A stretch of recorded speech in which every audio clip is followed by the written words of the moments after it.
तर मंडळी जय महाराष्ट्र, सर्वांचं स्वागत आहे आपल्या लोकप्रिय यूट्यूब चॅनलवरती। नमो शेतकरी योजनेचा हप्त्यासंदर्भात एक अत्यंत आनंदाची बातमी समोर आलेली आहे। या योजनेचा 8वा हप्ता आता शेतकऱ्यांच्या खात्यामध्ये एकंदरीत पाहिलं तर नमो शेतकरी योजनेचा हप्ता हा आता एक आनंदाची बातमी आलेली आहे। संपूर्ण माहिती या व्हिडिओच्या माध्यमातून जाणून घेऊ। मंडळी, या यूट्यूब चॅनलला आपण जर सबस्क्राइब केलं नसेल तर अगोदर सबस्क्राइब करून बेल आयकॉनला ऑल प्रेस करायला विसरायचं नाही। नमो शेतकरी योजनेचा 8वा हप्ता याआधीच जमा व्हायला हवा होता, परंतु हे पैसे शेतकऱ्यांना अजूनही मिळाले नाहीत। त्यामुळे आता 8वा हप्ता आणि 9वा हप्ता म्हणजेच एकंदरीत 4000 रुपये शेतकऱ्यांच्या खात्यावरती येणार आहेत का? मंडळी, या व्हिडिओच्या माध्यमातून आपण जाणून घेण्याचा प्रयत्न करूया। मंडळी, या यूट्यूब चॅनलला अगोदर आपण सबस्क्राइब करायचं आहे, बेल आयकॉनला ऑल प्रेस करायचं आहे।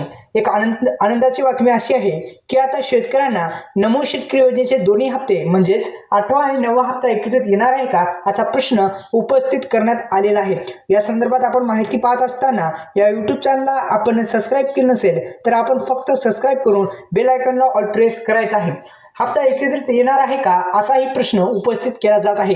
राज्यातील जिल्हा परिषदेच्या निवडणुकीआधी शेतकऱ्यांना नमो शेतकरी योजनेचा हप्ता मिळण्याची शक्यता होती, मात्र अजूनही पैसे खात्यावर जमा झाले नाहीत। त्यामुळे शेतकऱ्यांना ही प्रतीक्षा लागलेली आहे। पैसे जमा झाले की नाही यासाठी शेतकऱ्यांना वारंवार कृषी कार्यालयात चक्रा मारत आहेत। तर मुळात राज्यातील जिल्हा परिषदेच्या निवडणुकीआधी शेतकऱ्यांना नमो शेतकरी योजनेचा हप्ता मिळण्याची शक्यता होती, पण ही शक्यता वर्तवली जात होती ती शक्यता काही कामाची नाही। कारण की आपण जर पाहिलं तर राज्यातील जिल्हा परिषदेच्या निवडणुकीआधी शेतकऱ्यांना जो हप्ता आहे तो मिळणार होता, पण मिळू शकला नाही। 8वा हप्ता आणि 9वा हप्ता हा जर शेतकऱ्यांच्या खात्यावरती एकंदरीत 4000 रुपये आले तर निश्चितच शेतकऱ्यांसाठी ही आनंदाची बातमी होईल।